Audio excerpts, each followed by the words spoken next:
தேமுதிக விஜயகாந்த் கட்டுப்பாட்டில் இல்லை என நீக்கப்பட்ட தேமுதிக கொள்கை பரப்பு செயலாளர் சந்திரகுமார் குற்றம் சாட்டியுள்ளார். கேள்விக்கென பதில் நிகழ்ச்சியில் எமது தலைமை செய்தி ஆசிரியர் ரங்கராஜ் பாண்டே எழுப்பிய கேள்விக்கு அவர் அளித்த பதிலை பார்க்கலாம். 11 வருஷ அரசியல் அனுபவத்துல சந்திரகுமாருக்கு எது வெற்றி பெறக்கூடிய அணிங்கிறது கணிக்க முடிஞ்சிருச்சு.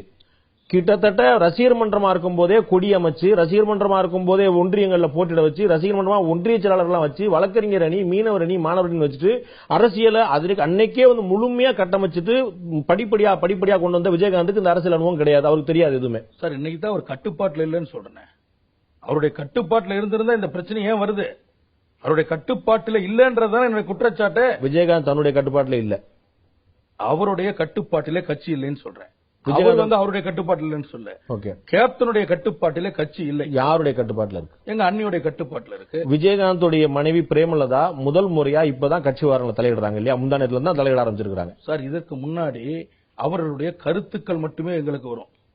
அவர் கருத்துக்களை மட்டும் தான் சொல்லுவாங்க. ஆனா இன்னைக்கு முடிவெடுக்கக்கூடிய இடத்துல அவங்க வந்துட்டாங்கன்றோம். உங்க எல்லாருக்கும் தெரியும், பத்திரிகை அனைவருக்குமே தெரியும். பிஜேபியில இருந்து எத்தனை முறை வீட்டுக்கு வந்திருப்பாங்க, எத்தனை முறை வெளியே போய் இவங்க சந்திச்சாங்க, எல்லாம் உங்க எல்லாருக்கும் தெரியும். மீடியாக்கள்ல ஓடிட்டு இருந்தது.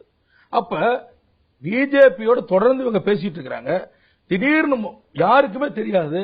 திடீர்னு பார்த்தா 3 நாள் கழிச்சு காலையில 9 மணிக்கு வர்றாங்க. கட்சி ஆபீஸ்ல மக்கள் நல கூட்டணியோட தான் நம்ம கூட்டணின்னு சொல்லி அறிவிக்கிறோம்.